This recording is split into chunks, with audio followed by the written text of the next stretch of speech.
All right. So, those of you who are watching us live, welcome. I am excited to um, have Ellen Petry Leanse on the podcast with me today, and specifically right now for a live interview slash discussion on the topic of happiness. So, Ellen is a technology pioneer. She's an alum of Apple, Google, and a range of entrepreneurial ventures. And she works at the crossroads of neuroscience, systems thinking, and mindfulness practices. So, a very good fit for the audience that listens to the podcast. She teaches at Stanford University. She guides individuals and organizations to increase impact and purpose through sustainable mindsets and skills. So, thank you, Ellen, for joining me today on this live interview slash discussion. Thank you so much, Noah.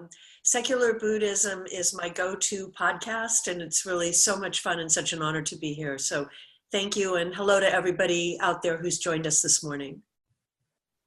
Great. Okay, I'm just double checking the comments, making sure that that's all working properly. We've got people from all over. Someone from Mumbai, India. Hi, Asha. Okay, so if you guys have any issues with the audio, let me know. I'm using my podcast mic today, so I just want to make sure that the audio level is okay. If it's too loud or not loud enough, let me know in the comments. Okay, so we have several things to jump into here. The overall topic for our conversation today is happiness. And I think this is such a vital topic to discuss because happiness is one of those things that we're all after, right? We all want to experience this. But I feel like at times we may not fully understand what it actually is. Like, what does it actually mean to be happy? I had this thought the other day thinking about love. Like, we all want to be loved or to love, but what does that actually mean? And when I spent time thinking about it like that, I realized it's really hard to define.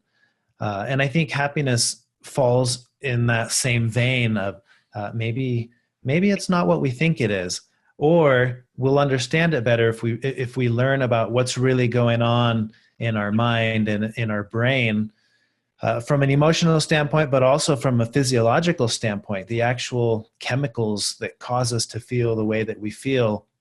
And Ellen is the expert to talk to about this topic. So I was really excited when I picked up her book, The Happiness Hack. We'll talk a little bit about this. As I read through it and seeing that the close correlation between the neuroscience of happiness and the mindfulness-based approach to the understanding of happiness, I thought was really well done and really well explained. So before we jump into the book, Ellen, why don't you just tell us a little bit about your journey with the topic of happiness? What led you to be an expert on the topic of happiness? And for those listening, by expert, I mean Ellen has given a TEDx talk, Happiness by Design, which you can check out on TED's website. And then, of course, the author of The Happiness Hack, a brain-aware guide to life satisfaction. So tell us a little bit about that journey, Ellen. Thank you, Noah. I think I'm still a learner about it because there's so much more to be known about happiness and what creates that feeling that we all crave and, covetous, that we think is sort of our set point or maybe our aspiration in human experience. But I think a number of years back, as I talk about in the book, I was living a life that probably from the outside looking in seemed like something anybody should be happy with. And mind you, there were many things that brought me deep joy and satisfaction, connection with my family, my sons, the times when I felt really aligned with my personal intention, the sort of work I found satisfaction in doing. And even in some of the very simple things of, caring for a family and having a home and so forth. But there was this other thing happening on the surface that felt very confusing, and I didn't know what it was about. And I really couldn't understand why there was a sort of static in my life about the internal things that I knew made me happy and the things that seemed to be getting validation and approval in the outside world. And the validation and approval, I have to say, I sought probably as much as any other human sought, but it's kind of about the public-facing persona, the everyday being great, the things we bought or owned or wore or whatever it was, were the things that tended to get the approval rather than the things that really made me happy. Like the highlight of my day might have been sitting with one of my children before he went to bed and reading or really talking about the day. But the things that got the most validation and celebration on the outside world were, completely different than that. And I felt confused. And I started reading about the topic of sort of life purpose and what it really meant to be a satisfied human and to have a good life, everything from the Stoics to the sciences. And it was when I stumbled upon my first books about neuroscience and understanding some of the chemical processes in the brain and really aligning that with things I read in psychology and in other disciplines, I started seeing that there were cycles in the brain that could easily be exploited and validated externally that would create a certain type of reinforcement or check off the box like, yes, this is good and it's making sense, that actually really weren't working for me. And as I thought more deeply about it and learned more, I realized they weren't really working that well for other people either. And so I started diving deeper into the way the brain works, looking at, certainly at our emotional and memory systems, and then the cognitive systems that sort of wrap around those and create our experience of reality, or our perception of reality, more aptly put. And then the icing on the cake is when I started studying the work of the Buddha and the wisdom of the Buddha, and began to realize that 3,000 years ago under the Bodhi tree, someone came to this deep understanding on a mind-bogglingly, mind-blowingly perceptive and deep level that really explained the human condition and why we so often get happiness wrong. I love that. Something that stood out to me in your book, you talk about how your experience with unhappiness and how something clicked when you started learning about your brain. And what I enjoyed about your book, in some ways, it reads like a manual. Like if you understand what's going on, it's easier to work with what you're experiencing, whether that be suffering or discomfort, or in this case, we're talking about happiness. What is actually happening when we're experiencing these emotions? And you mentioned, well, one of the things I want to talk about first is what is happiness? How do you define happiness? Because there's the chemical composition of what you feel, but there's more to it. Tell me a little bit about your view of the definition of happiness. What are we talking about when we're talking about happiness? Noah, all I can say is it's a great question, isn't it? Like, I think that's one of the things that's really hard to define, but I would imagine, happiness, we would probably use generically to the feeling that things are making sense and that we're fitting into something bigger, and that we are, that we are validated, although I'm a little bit careful for this with this word, validated for the way we are participating in a fuller reality. However, I think there is another meaning of happiness that has been sort of hijacked, if you will, by many of the experiences that we have in modern life. So if we go back on an evolutionary level, we go back to our biology when we were, a very different type of living a very different type of human life than we're living today.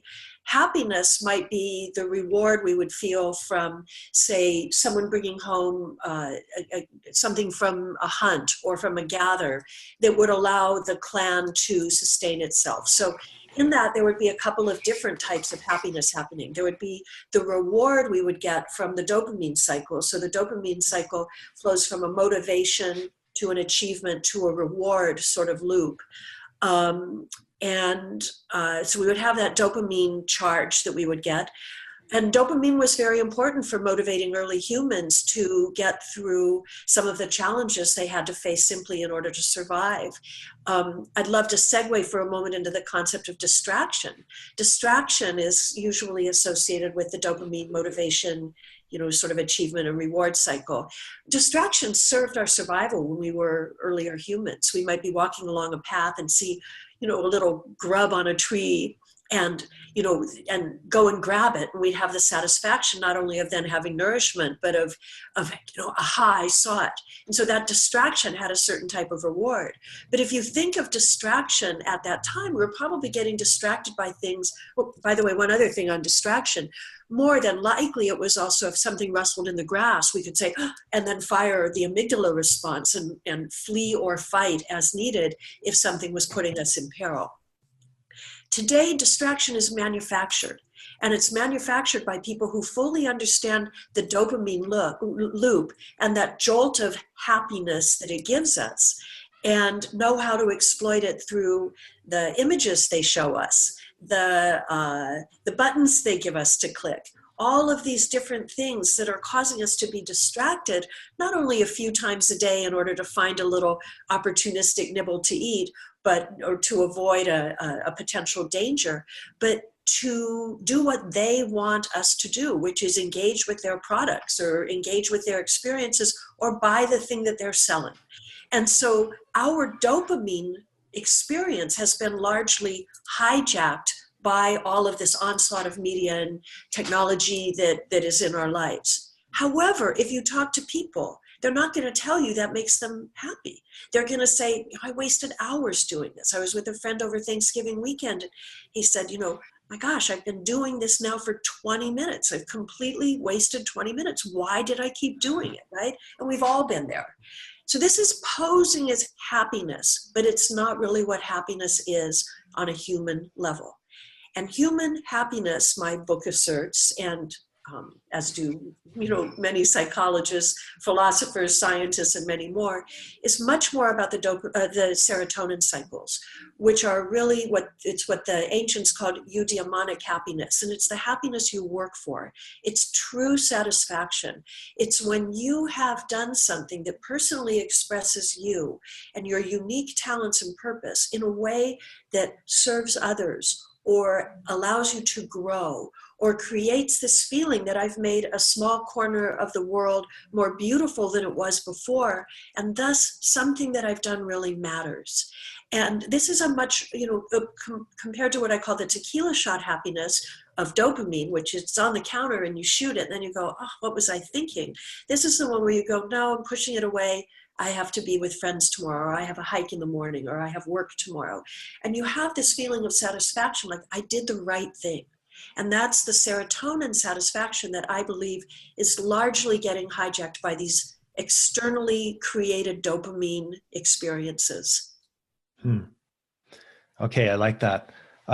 So it sounds like what you're saying, the distinction between these types of happiness, part of our problem lies in how we're defining happiness, right? Like the looking for the instant gratification and the feeling that gives us versus the feeling that we get when we've accomplished something that we've set out to do. So it sounds to me like the definition, if I know the definition, I'm one step ahead of myself now, right? Because I can start to see, wait, why am I really doing this? Am I going for that instant gratification shot of happiness, or am I working towards something bigger here that gives me a greater sense of joy? So I can see how awareness plays an important part in this. Would you say that it's fair to say that when we're not aware, we may be going for that instant shot without realizing that it's the instant shot? We may be experiencing even the gratification of the instant shot and not realizing it. Like you mentioned specifically, I do this, and then I'm like, oh, why did I do that? But what about those scenarios where we don't say, oh, why did I do that? Because we think that what we got was what we wanted. So we stay in that cycle and we keep going. First of all, that's a great, thank you for synopsizing it so well. Boom on all. So a really important adage from the field of neuroscience is your brain will do more of whatever it's doing right now. So the brain is constantly updating its hypothesis of what it takes for you to be safe and to survive. So we say, what's the purpose of the brain? 9 people out of 10 are going to say, oh, to think. Well, you're right. The brain does think, and it's really good at it. But mostly what your brain is going to do is think in service of keeping you safe and alive. That's our evolutionary biology. So your brain will do more of whatever you're doing right now. So a really good word to use here is normalize. Whatever you're doing, the brain will normalize as part of its hypothesis of what keeps you safe and alive. So if you're doing things that are sort of riding that dopamine tide, your brain is going to go, oh my gosh, that's what it takes to survive. And many people will say that the brain never evolved to the point where in the moment it can tell the difference between a dopamine charge and something that's going to give you the more lasting sort of serotonin feeling. I'm not sure I agree, because if you look at in Buddhism, the discussion of an appropriate response, right? That we are going to work with the responsive mind rather than the reactive mind, which is very much why we meditate and why we train the brain to the moment-to-moment awareness. You're going to see that we had some understanding of the react work of the fast brain right here, or even of the dopamine loop, and the response of the more disciplined, intentional, aware, and mindful, more serotonin associated. And it's not exactly like puzzle piece match here, but they're more sort of associated with each other. But of the response modality, which is consideration, which is mindfulness, which is awareness. So for example, I might be using my phone, which is, we all have them right here near us. And I don't get alerts, but let's say I go and check how something I posted on Instagram is doing. Oh, did people like that really great picture I posted last night? And I go in, I could look and see what my likes are, respond to my comments or whatever. But then because of the way dopamine works, I'm very motivated. Well, what's the next thing below? What's the next thing below? And start scrolling through it. But if I have trained myself to say, look at your dopamine at work, right? Or even have dopamine alert, right? And then to say, what matters now? What really matters now? I can find an awareness that brings me back to what really matters more and get off of that hijack. And we can, if the brain will do more of whatever it's doing right now, we can look at an example like that and say, oh my gosh, the more I stop myself and remind myself to break this biological cycle, the more likely I am to get more of what I'm really seeking on a deeper level and invite in a new biological cycle that's actually much healthier for me and much more desirable for me and much more in keeping with my purpose in life. And by the way, it is healthier for you, because between dopamine and serotonin are very, very different chemical responses associated with stress chemicals, which I'd love to get into maybe in another conversation, but that's a whole different thing. Suffice to say that serotonin is much more associated with healthy body physiology and stress management, even stress reduction, than dopamine is, which is very linked to cortisol cycles. Did that answer your question or anything like it, Noah? I hope I did. Yeah, it did. And in fact, you brought up something that I think really well with the mindfulness-based approach. You talked about the normalization, the idea that this is what I always do, so it feels normal, and so I keep doing it. From the Buddhist perspective, that's what we would call conditioning, right? The conditioned mind is, you could say, the normalized mind, and we become habitually reactive. And I don't just mean reactive in the sense of something happens and I react. I just mean my very thoughts can be reactive. A certain thought triggers a certain thought, and that thought triggers a certain thought, right? That process itself can be my habitual reactivity. Now, if I understand that what's happening in my mind is this process of normalization that you're talking about, what I may find is a scenario which I've seen. I may even be experiencing it. I'm not sure, because I think sometimes it's really hard to see it in ourselves. But I've seen this recently where someone was saying, I'm so grateful for the happiness that I have in my life. And I was listening thinking, wait a second, you don't seem like a happy person. I always hear complaining or this or that. But I thought, how fascinating that this person's baseline of happiness seems normal, and in their mind it's up here. It's like I'm this happy person, where from another perspective someone may be looking thinking, no, you're not really a happy person. Could that be the normalization that we're talking about? That you know what I mean? I think from the mindfulness based approach, that's what we're saying, not just about happiness but about everything, is we become habitual in our thought patterns, our especially in our thought patterns. So this is the idea that there's this quote that's attributed to the Buddha. That's not really a quote from the Buddha, but the general idea is, and the idea is that what we become, what we think, right? So what we're thinking constantly determines how we are. And I think if you apply that to a concept like happiness, you can be in a position where you think you're living this happy life, but maybe you're not. Maybe you're, I'm thinking of my experience that I've talked about many times on the podcast of looking for Chris, my supplier in China. And my assumption was that Chris was a man. And when I went to meet with Chris, there was Chris, and I couldn't see him because he wasn't a him. She was there. And eventually I did find her and realized, I was shocked to discover, oh, that's not who I had in my mind this whole time of who Chris was.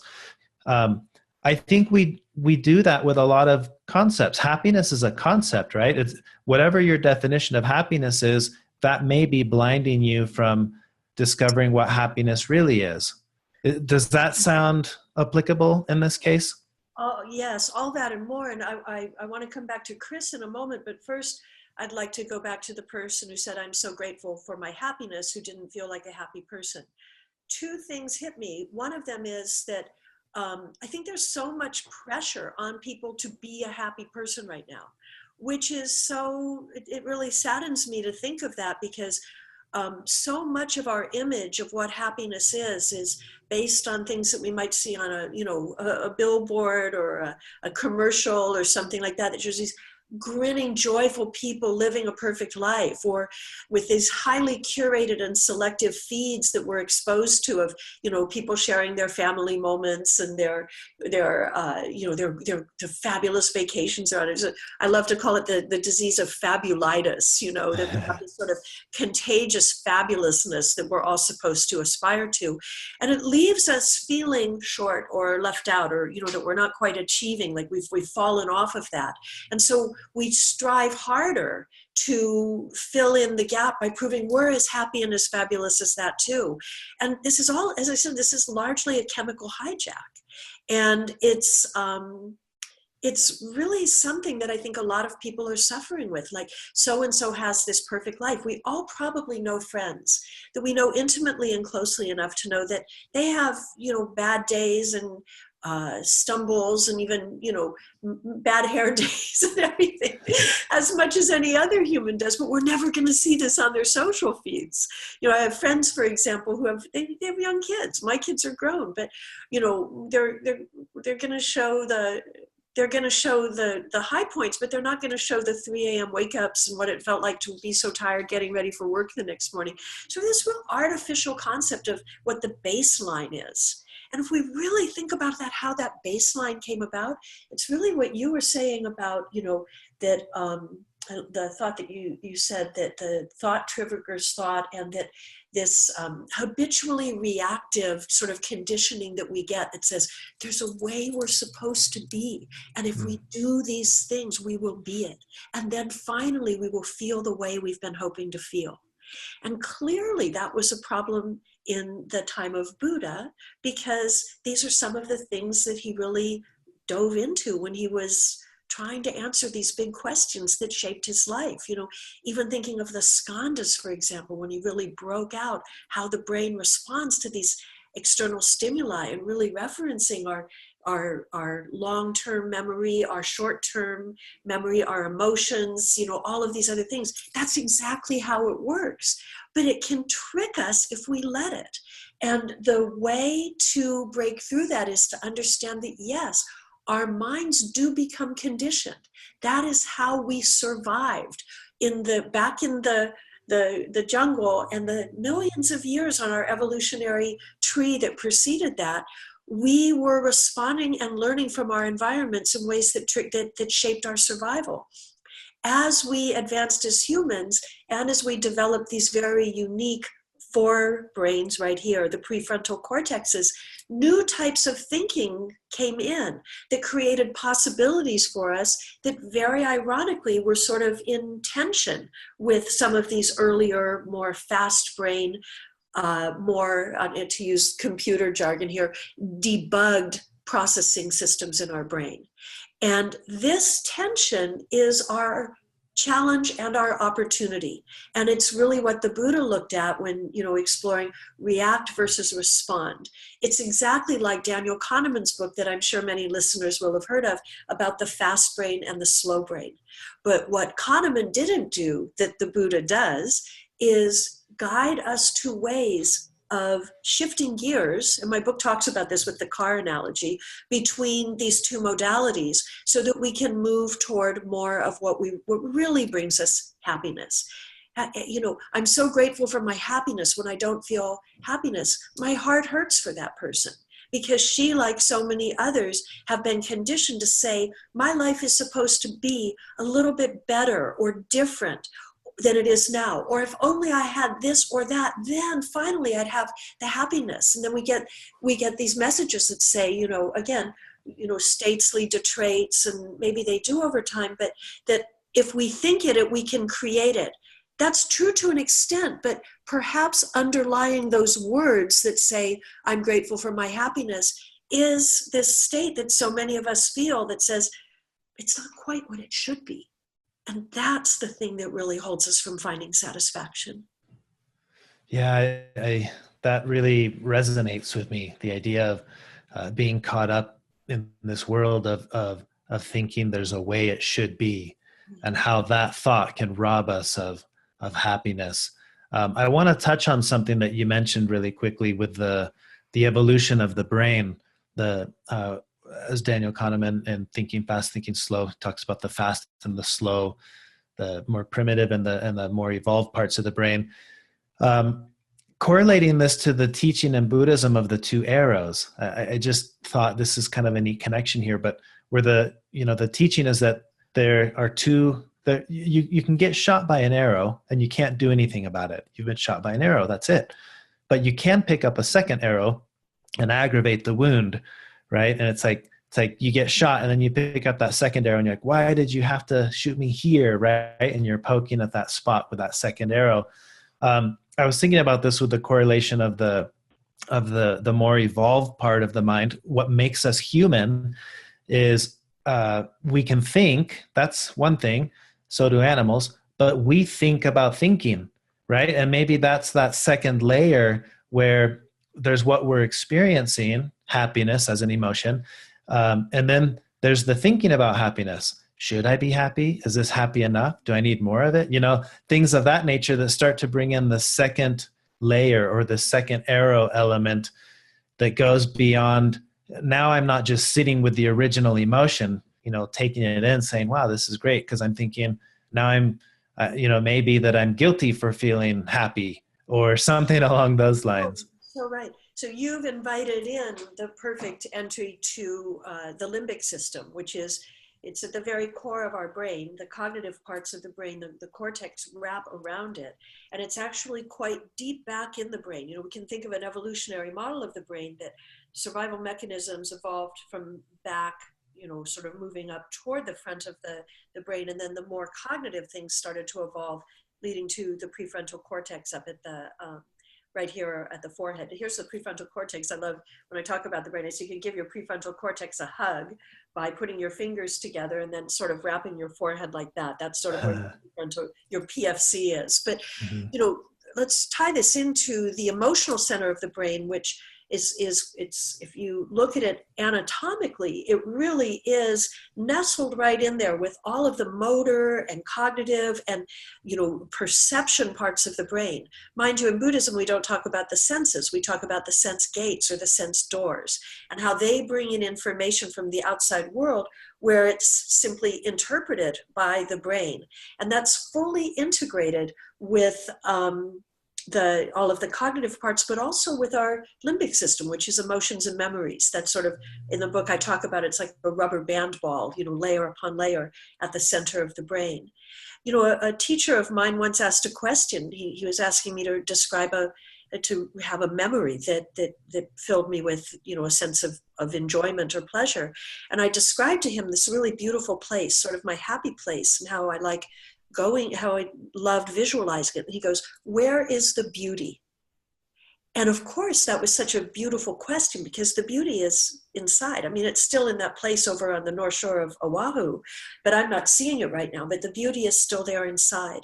So the brain always has its maps and perceptions of what you value or enjoy or fear or feel shameful of or retreat from, because of the way cognition works with that core limbic system, with that memory and emotion center in the beginning.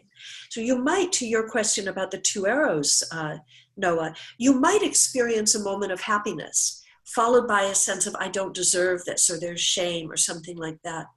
That is the limbic system and its entrenched patterns and those more familiar bands around the rubber band ball of your emotional and memory, long-term memory experiences, much of which, by the way, is subconscious.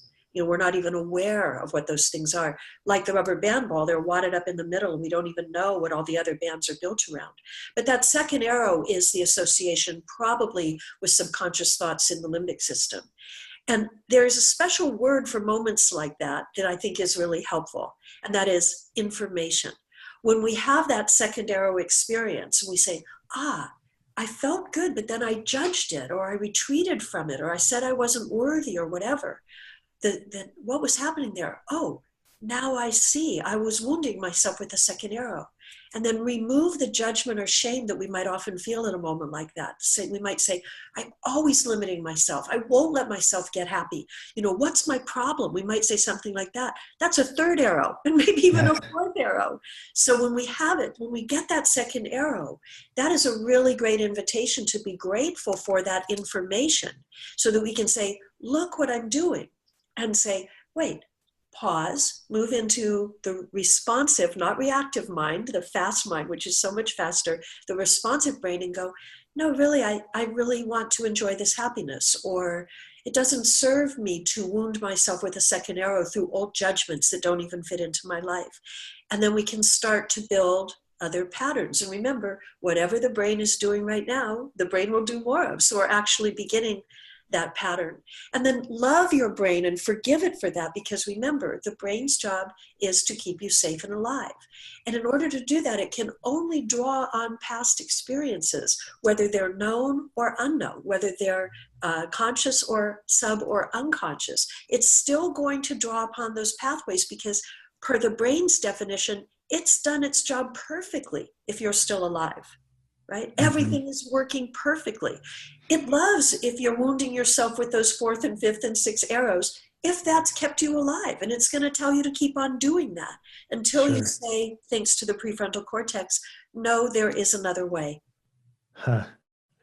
I love that. In fact, when I was reading your book, that whole section of the rubber bands really stood out to me. So I want to correlate that again really quickly. What you mentioned in the book is you can have an object, and if you start wrapping rubber bands around it, you keep doing that, right? Rubber band after rubber band. Eventually you have this big ball of rubber bands that can bounce. It does whatever it does because of what's inside. And at some point, you may not even know what's at the core of it. And I had this thought when I was reading that, thinking, there's always this thought that, especially in Buddhism, there are causes and conditions to all natural phenomena. And I think sometimes that puts us in this mindset, well, if I can go back far enough and find what's inside the rubber band, then it'll fix all my problems. But I don't know that we can sometimes. It may be, there's an emotion that was triggered by a memory that was triggered by some other emotion and some other memory. It may be so complex that I'm left with this situation where all I know is I've got this band of rubber bands into a ball, and I know what it does. If I drop it, it bounces. I know that. And I know that that happens because of what's inside, but I don't even know what's inside. Is Right. it enough to conclude I'll never know what's inside, but at least I know that I understand it now. When I drop it, it bounces. And that's what I have to work with. Is That's so nice. It's so much fun when, there's an idea that's out there and you sort of, I'm sure you experience this in your work, Noah, but you sort of offer the idea and then people come back with ways of building on it that really enrich it and add to it. So that was beautiful. Thank you. It's a great analogy. And in fact, there are many systems for, solving problems in life, or self-knowledge, self-awareness, really go back to let's dig and dig and dig and see if we can pry open and find out what's in the middle of that rubber band ball.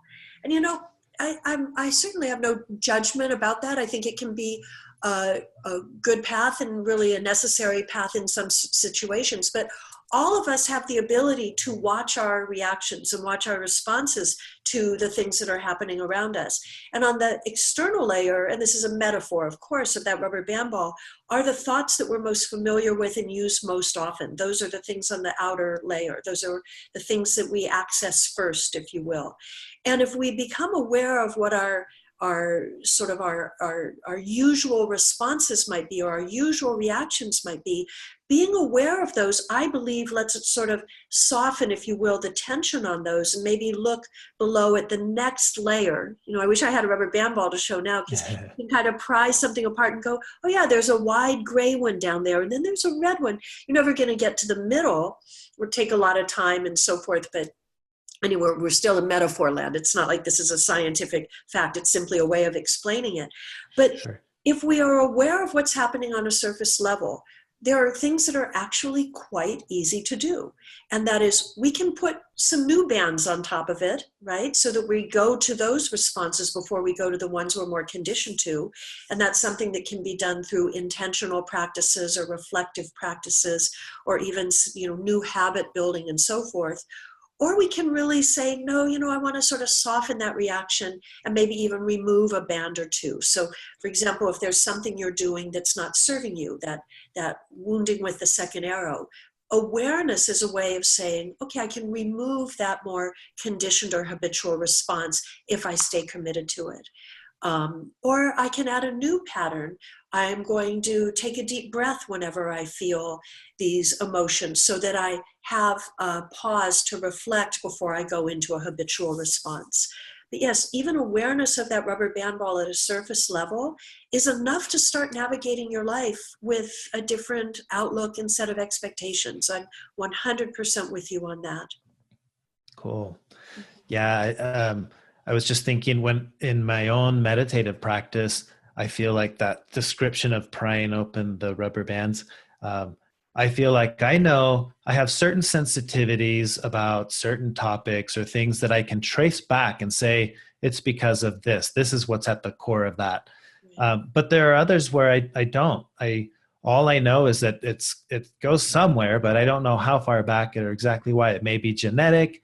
I may believe or not believe certain things based on experiences my parents had, or however many generations back.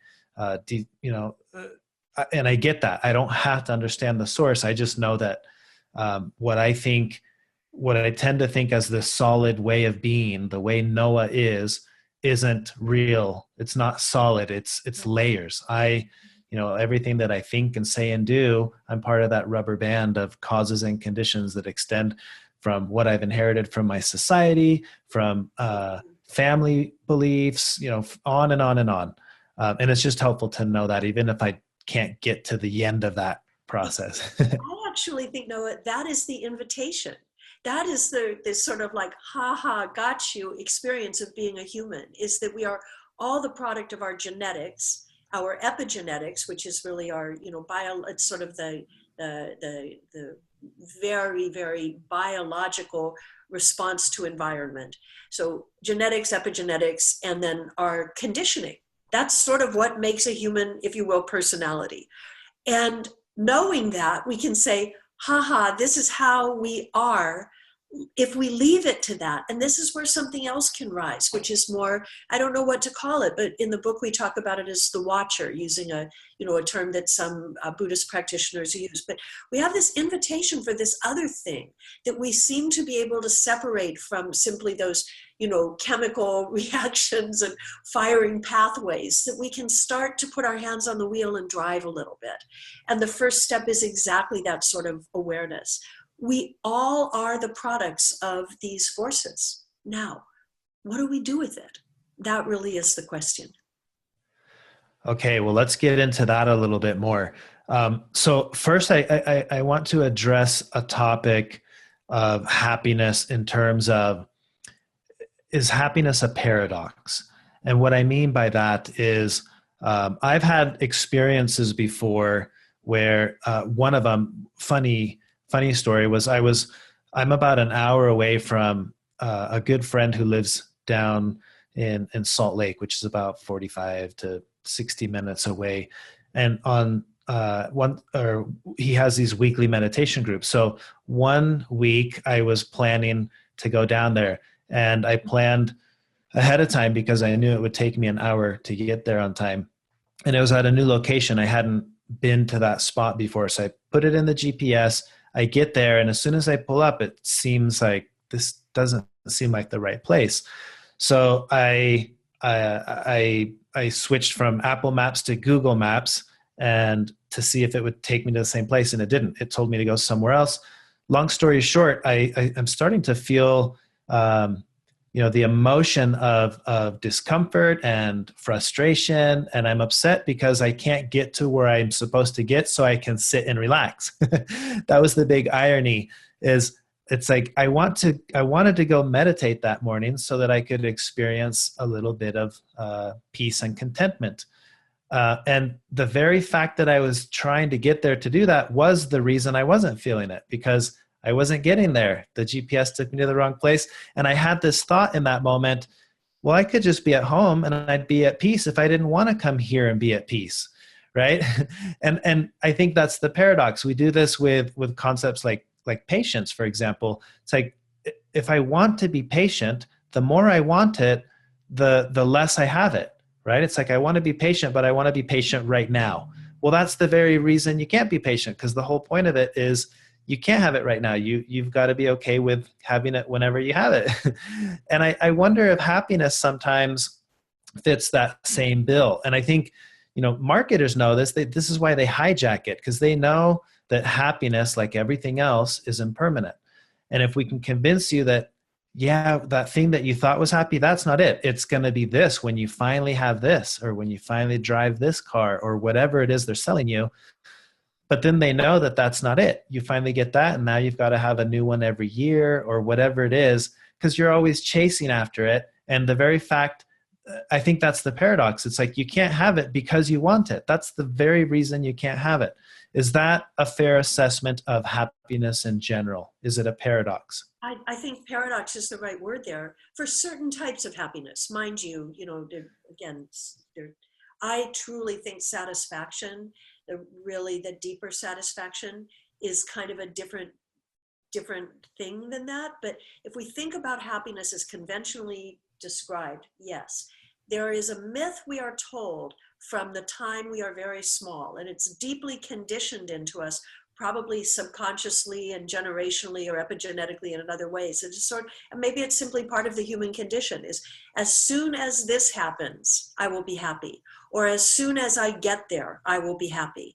I'm only one step away from it. We sort of live our life on this game board of chasing happiness, believing there is a destination out there that when we land on it, boom, it's all there.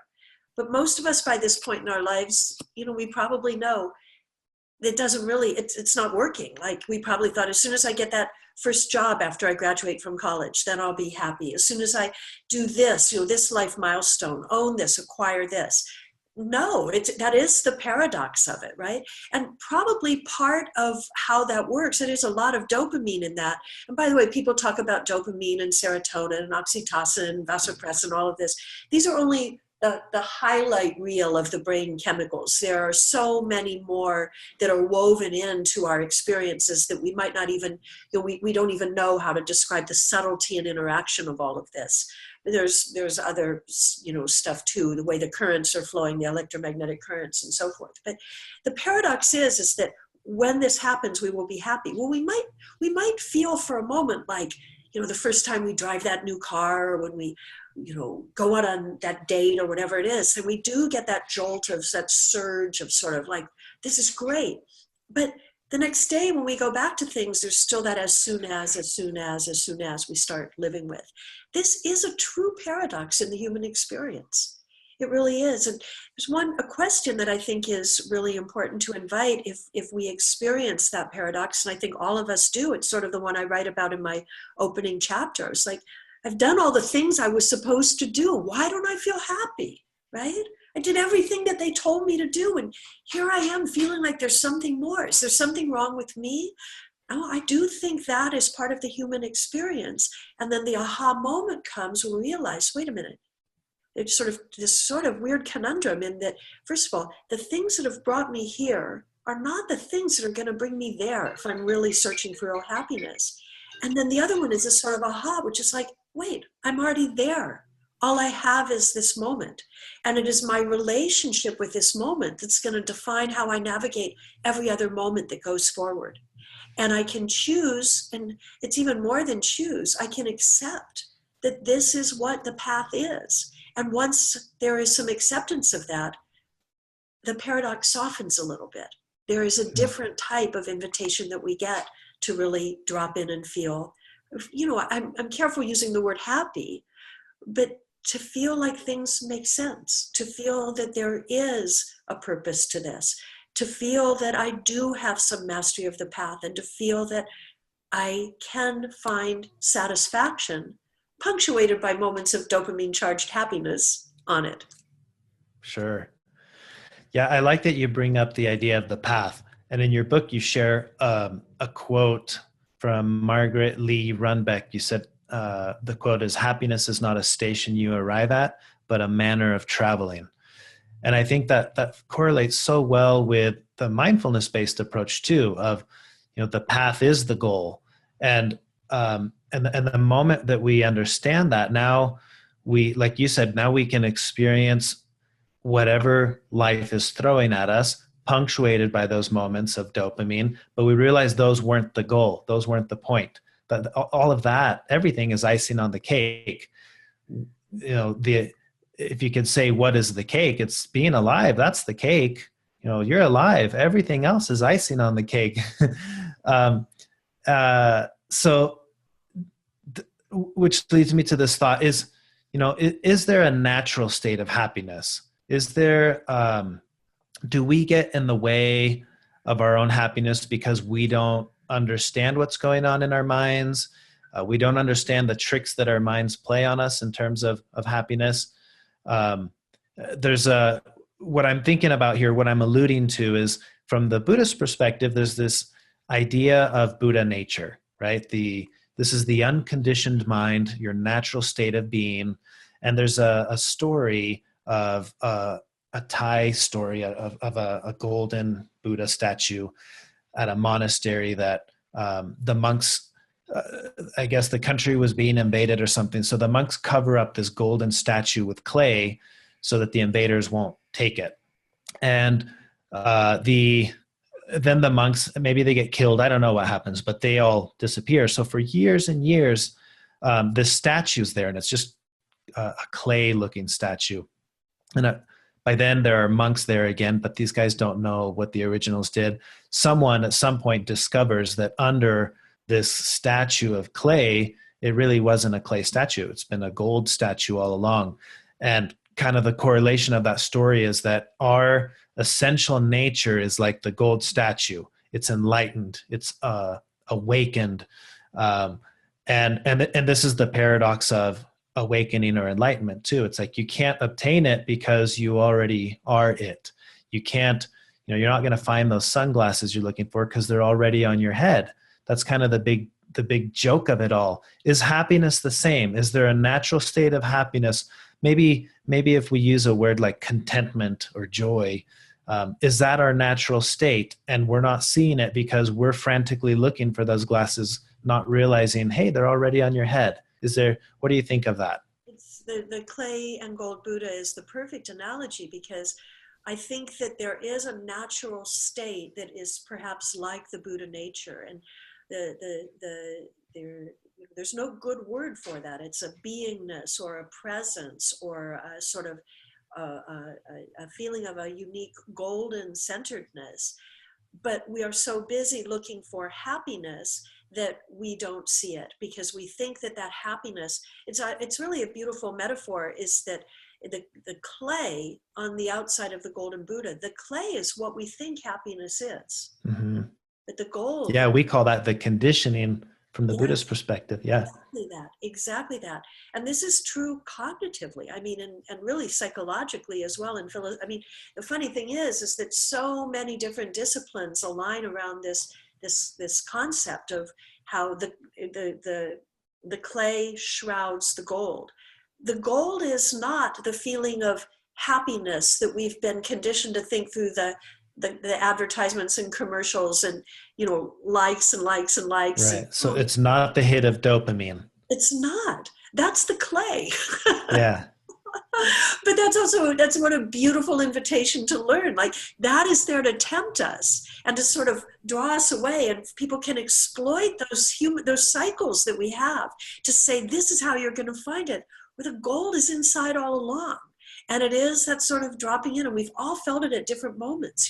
We go back to you asked, is there something in our biology? Well, the answer is certainly yes. And, I think if we look at, there's still some relatively intact human cultures that have survived for, tens and tens, and sometimes even more than tens. Like, there's one that the longest standing one seems to have survived intact for about 130,000, possibly a little bit more years. But all of them have reflective practices and practices that challenge the dopamine cycles. So, for example, there's one, it's a Southern African tribe that their culture has been intact for more than 100,000 years. And when someone brings home like a kill to the clan, which they're going to share because it's a collective, they come back apologizing. I'm sorry, I didn't get a very good one. I didn't do as well as I could have on the hunt. And then get this, the people in the clan even come back and go, like, you call that an antelope? Like this sort of thing. So it's all about disrupting this usual striving that the human mind has for, look at me, I'm the best, I got it, or I suck because I missed out, right? And it's about disrupting that and coming back to, I'm alive. We're together. There is some purpose to this that I don't understand. And lucky me, I get to be in it. That is the gold of the Buddha. As you were saying that I'm alive, I was thinking of a quote by Brother David Steindl-Rast. And he talks about gratitude. And his quote says, it's not happiness that makes us grateful. It's gratefulness that makes us happy.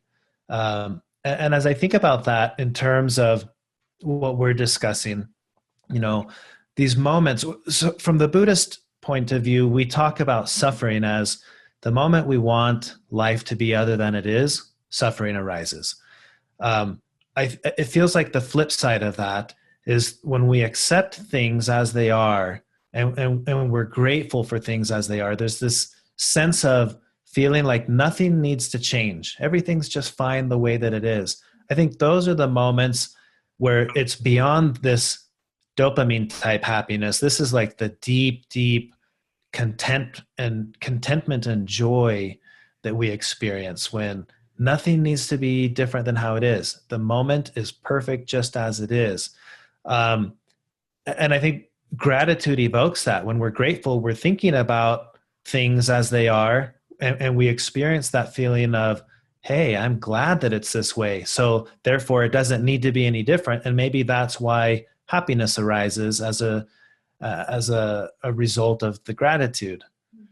So that was kind of my closing thought on that. But what I want to get to in as the closing sentiments here from you, I'd love to hear what are some of the happiness traps that we need to be aware of, obvious ones. And then after that, the conversation, let's go to what are some specific practices we can do to try to nurture happiness or joy or contentment, however we want to word that. Happiness hacks, like you talk about in your book. What are some of the things we should be aware of? And then what are some of the happiness hacks that we can start to work with to experience more of this serotonin type happiness? Right. So two traps that come to mind would be that the happiness is something you will acquire in the future based on your actions. So that it's a, that this, do this and you will get that. If, like that happiness is an if then scenario. And then the other one is a little bit simpler than that. And that is that happiness is a state you will reach through, it's something external. So I guess that to really make it simple, one is that it's a future state that you will attain based on actions. And that second, it will be shaped by externals. Certainly happiness can be influenced by externals. When I'm with my friends or my family, or see one of my, sons doing something that's aligned with his purpose, that's giving me a sense of happiness that is affected by something external. But it really is, that's not what's making me happy. It's giving me a feeling of happiness, but that is also temporal and shifting. So happiness is not those things. It's not something that you bring in from the outside world or have that creates the happiness. What are the hacks? Okay, touching on that real quick, just it occurred to me today is Cyber Monday. And inevitably somebody will be listening to this thinking, oh, you're saying that getting things won't make me happy. Well, watch how happy I'll be when I go land this big deal, this TV doorbuster or something like that. And I want to emphasize what you just mentioned, the temporal part of this. So I don't think we're saying those things don't make you happy. We're saying that's not the happiness you're looking for.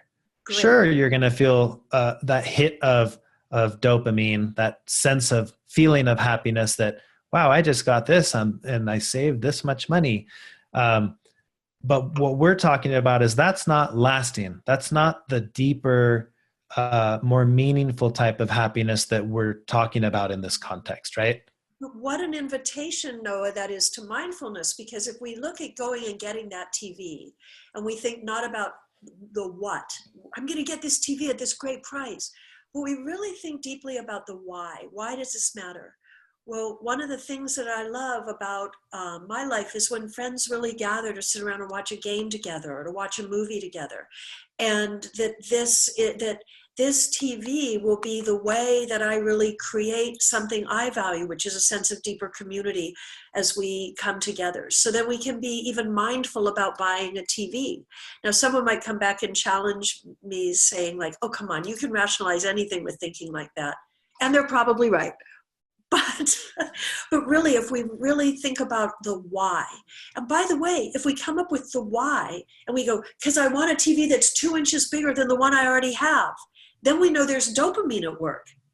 And we might want to say, hey, you know what? The real thing I care about, which is gathering friends together and, sharing community, probably isn't going to be that different than with the 2-inch bigger TV than it is with this one. Or maybe we're saying, because Chris, I'll use a non-gender specific name,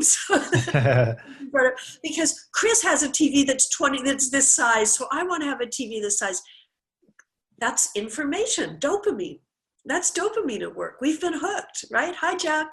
So what we can do at that moment is go back and say, well, let's pause for a moment, get out of reaction, get into response. Why do I really want this? And come up with a reason that we can really sit with and settle with and say, you know what, it is worth it for me to get it. This really is going to make a difference. Or, you know what, I'm going to do this instead because I already have the thing that's getting me to my why. I just hadn't thought about it that way yet. Mm-hmm. It's funny you mentioned this because on Friday, for Black Friday, I went and bought a TV at Walmart, and I was thinking about why. And from a rational standpoint, I knew I don't need it. And for me, my why was, well, because I can. At some point, I know I want to get this a newer TV, And right now is a good time because it's cheaper than it would be if I didn't do it right now. And I thought maybe that is enough of a why. I knew it wasn't going to make me happier. I knew it doesn't make me any better, than the me that had the old TV.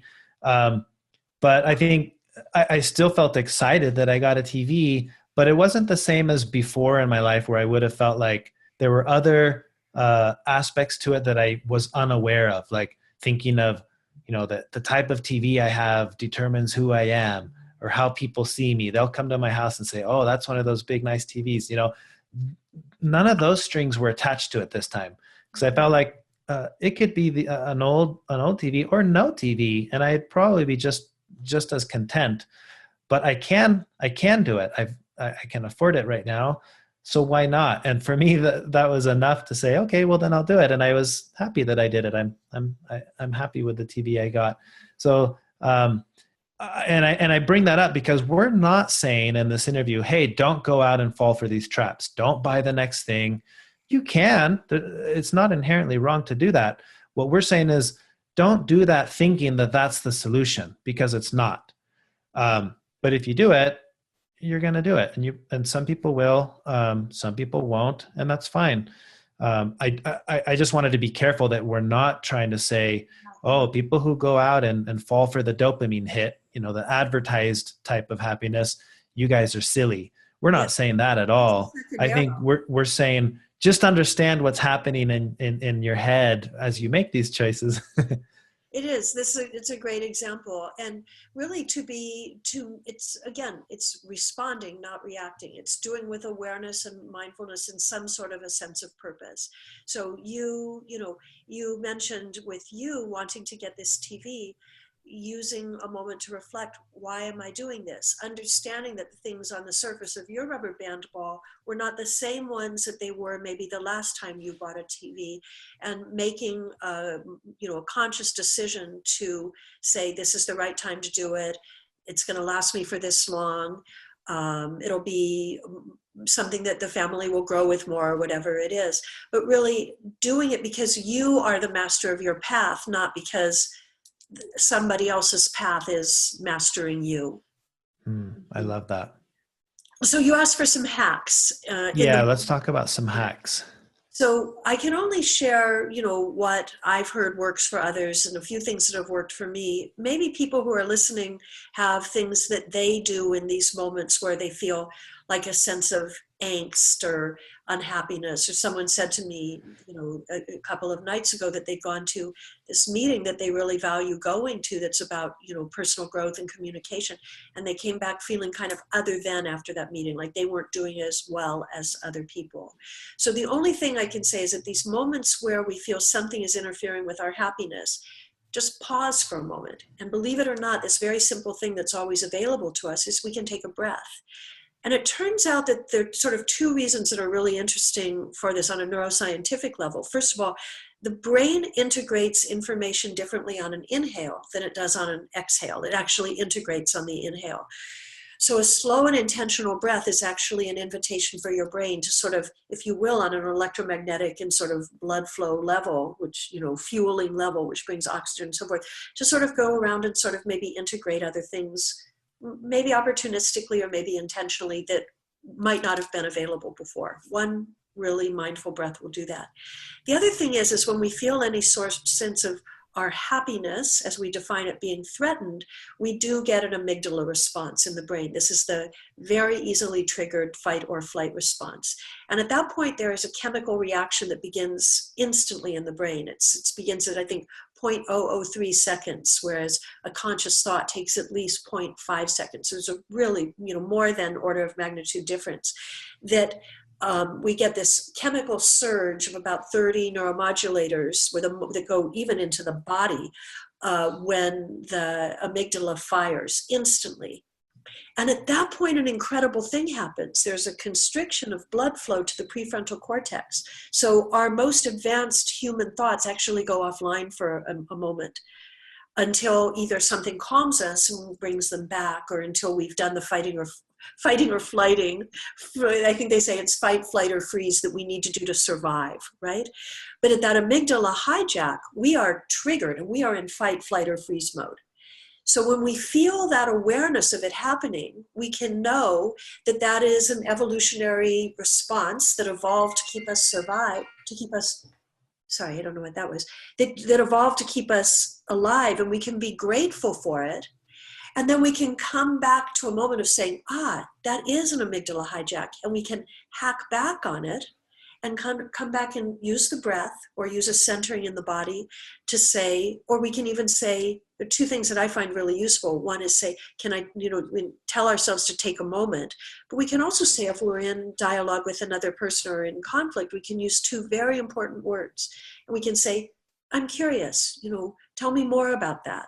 And the moment we say, I'm curious, we actually are inviting the prefrontal cortex into a different type of consideration, which might be hard at that moment, but once we override it, begins that more integrative access to these these higher cognition parts of the brain. The prefrontal cortex is critical thought, long-term planning, mood regulation, gratitude, right?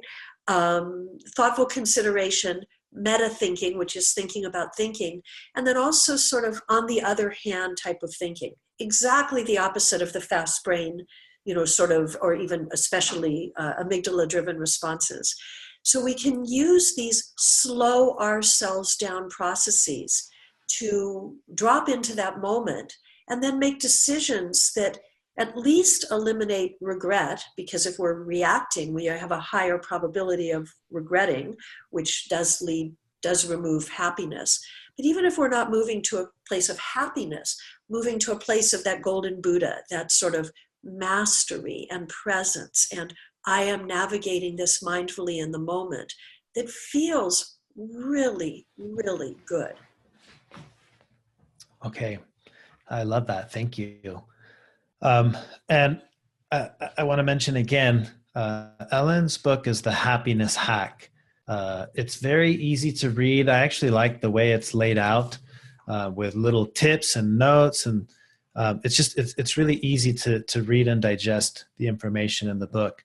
I'm going to post a link to that on the website, on my website, where this video and the audio of this interview will also be posted, and then I'm going to have this whole conversation transcribed so you can read that as well.